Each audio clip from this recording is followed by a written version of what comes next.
In this video, I'm going to be showing you how to build a gaming setup around a $2,000 budget. Everything from our PC build to our monitor and peripherals, with some of the latest releases from Cooler Master and NZXT to take a look at along the way. Let's do this. Ready, set, go.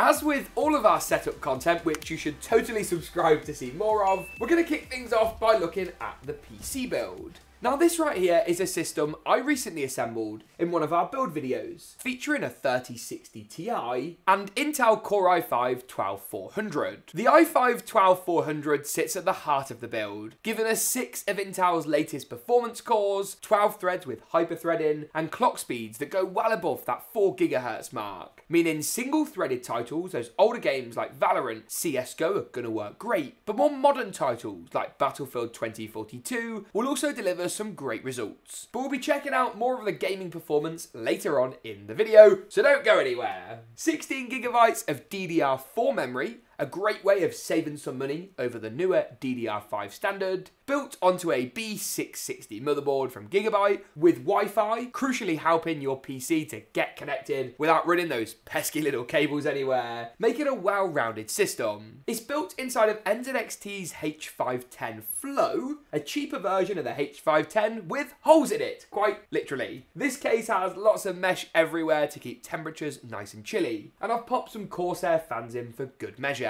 Cooling is provided by a Hyper 212 from Cooler Master. This is their RGB Black Edition. With GPU prices falling, something we've discussed in recent videos, now is actually not an awful time to try and build a PC. And while it's definitely more of a faff than it was a couple of years ago, with some shopping around, you should be in luck. You can find links to all of the components both in this PC build and of course for the rest of our setup in the description below. Now to go along with our NZXT case, I figured we'd pick up some of the latest peripherals, also from NZXT. That's right, they've expanded into microphones, microphone arms, and now keyboards and mice. I wonder when the headset's coming.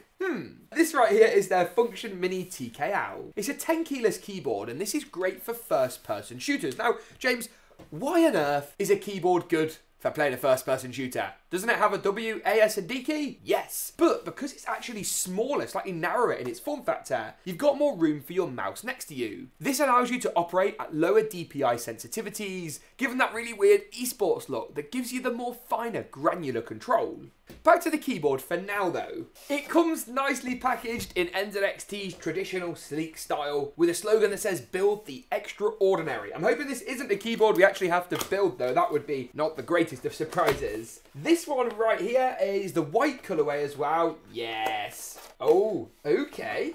Interesting. This is getting fruity. Liking the look and feel of this so far. Volume wheel on the left hand side is quite cool. I'm guessing these are our Windows lock and our brightness and our caps lock indicators on the left hand side. We do of course still have that arrow set and condensed controls that normally lie above that, squeezing everything, as I say, into a smaller form factor. This is actually a lot smaller than some of the other TKL keyboards we've seen recently. It's got Gator-on red switches, which feel instinctively pretty good, linear, best for gaming in my opinion, and they're all rated for 50 million keystrokes with per-key RGB backlighting. So far, so good, and it's USB-C, which is good. Looking at the bottom, that actually looks promising. We've got 2 different levels of adjustment in terms of the height of the keyboards. You can have the mini feet, the big feet, or no feet at all. NZXT, this is so far, so good. Alongside the Function Mini, we've then also got the NZXT Lift, which I can't get into.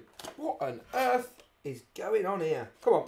There we go, bit of scissors will do the trick. Now this is by no means the lightest mouse on the planet, coming in at 67 grams, but it still sits at the lighter end of the spectrum, and thankfully for my preference, has no holes in it. Unlike our case, which has many a hole. with a braided paracord cable and a white colourway, which I hope stands the test of time and doesn't end up looking like a fingerprinty, dirty mess. It looks good along the rest of our setup. And of course, matches. Look at the match with the case, the keyboard and the mouse. Boys, we're colour coordinating today. Now then, so with the peripherals done, we'll leave those to one side for the moment. There's one rather large item of the setup we're missing. It's not the headset. We're coming back to that afterwards. And it's not the mousepad either. That's the last thing we're going to unbox. Instead, you guessed it, it is our monitor for this build, which is the Cooler Master GM32FQ. Now, James, this is a bit weird, isn't it? An NZXT peripheral set, a Cooler Master monitor? I think everyone's gone a bit setup mad. Manufacturers who previously only focused on core products are now expanding to new lines. And while Cooler Master's early monitor efforts weren't quite to my liking, I've got it on good authority that this is pretty impressive. I mean, after all, Corsair just released a monitor that costs a small fortune, and that one's pretty good. So at a lower price point, with a 1440p resolution, 1 millisecond response time, and 165Hz refresh rate, could this be onto a winner? I guess we'll find out. Here we have our stand base, all aluminium in construction, bit of a space grey finish to coin an Apple term.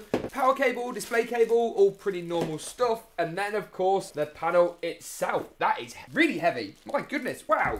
Gosh, that's not a little bit heavy, that's very heavy. I'll be back in a minute. Let me assemble the stand, get the monitor on, and then I'll rejoin you because my arms are now hurting quite a lot. Well, if one thing's for sure, it's certainly not small. 32 inches is on the slightly big side for some people. I think they will have like a 27-inch version though as well, which might make more sense if you want just a slightly smaller field of view as far as eyesight goes. What we can though do now is we can get our peripherals nicely set up, so our keyboard and our mouse, and then we can take a look at the gaming headset for this build. And it's a gaming headset that's a bit more conventional. We've gone out there with the monitor, keyboard and mouse. And that's a risk I think will pay off. But an area I didn't want to compromise at all was the headset, which is where Corsair's HS80 RGB wireless comes in. Now this is a wireless headset with super low latency, but you can also use it with a USB-C cable in wired mode. It's got RGB customizable on the side, but primarily it's the 7.1 surround sound and really great virtual engine that Corsair use on this unit. Plus with Dolby Atmos support, you'll also hear sounds above you. This gives you access to the paid Dolby Atmos app that you have to buy for Windows usually, and the headset super comfortable and is going to work well.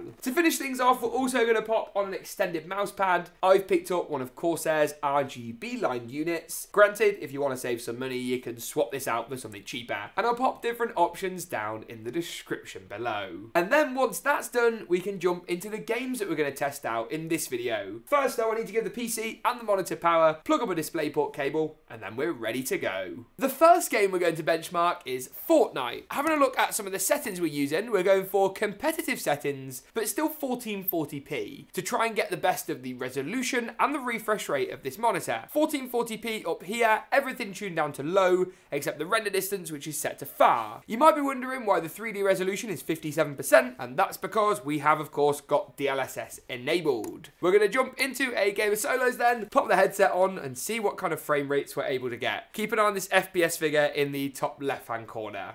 Looks like the first kill of the board potentially. Come on, surely, yes! Beautiful! Nice, that's exactly the start we wanted. Loads and loads of stuff for us to feast our eyes on as the frame rate sits above 200 frames per second at 1440p. Right, don't get too carried away. We're full health. Shield's been very marginally damaged, but all still pretty good overall. Nice start. Whew.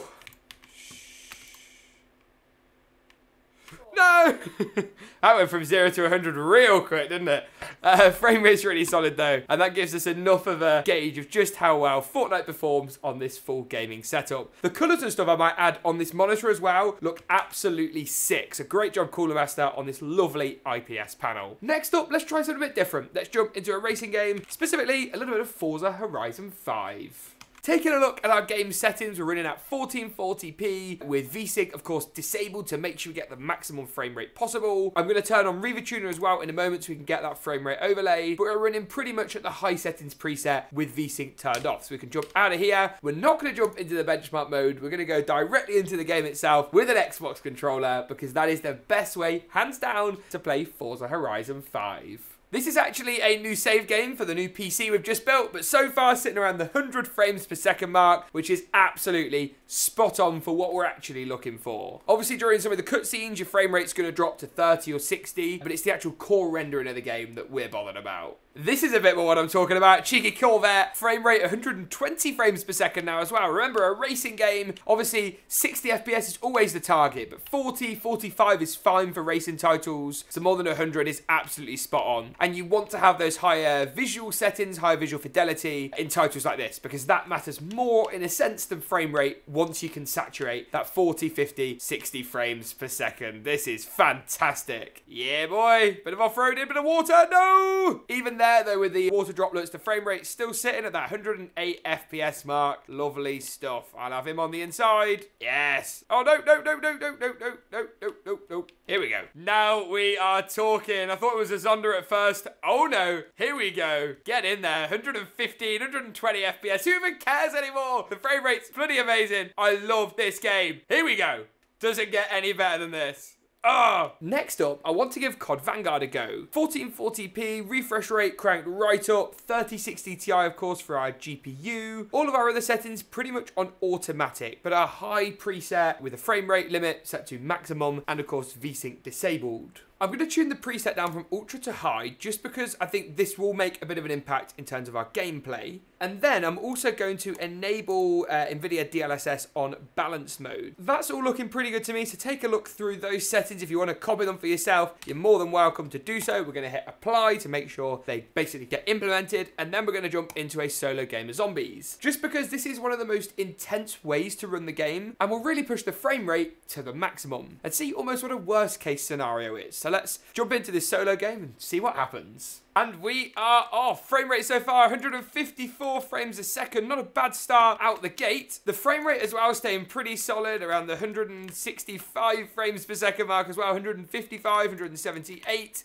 And that's obviously important with the 165 Hz refresh rate of our monitor. So no complaints from me there whatsoever. Out of here, get out of here. That was close. That was a close call. A little bit too close for my liking, I think. But we're progressing nicely. Frame rate solid. Game looks great. Colours as well look really good. And the enable of DLSS is also sort of giving us that nice 1440p quality, but with the frame rate that you'd often find by gaming at 1080p. So bonuses all around on that front. All in all, there's not too much to report other than some great results in COD Vanguard. Super, super impressed. DLSS, all of those kind of features helping us nicely here and giving us a nice sustained high frame rate throughout. Happy days. And I should add as well at this point that the sensitivity of our lightweight NZXT mouse, and in particular the keyboard. The mouse I'm a bit 50-50 on. The keyboard I actually really like. The switches feel light and nimble. I normally game with a Cherry MX Blue personally, although a red switch is the way to go. And these Gateron switches actually feel good for someone who would normally only consider a Cherry MX design. So not bad at all from NZXT. Links to everything as usual will be in the description below. To wrap things up, I also figured it would make sense to do a quick mic test of our Corsair headset. For comparison's sake, you're currently listening now to a Rode NTG 4 Plus costing around $300, and if we switch to the Corsair HS80, for a headset mic, it's actually phenomenally good. Even getting into a bit of Twitch streaming would be more than good enough with this headset. And while more professional options are available for content creators, keeping in touch with friends on Discord and all that jazz is going to be great on this unit. And with that, that pretty much wraps it up. If you enjoyed this video, make sure to give it a big old like rating, get subscribed, and as always, we'll see you in the next one.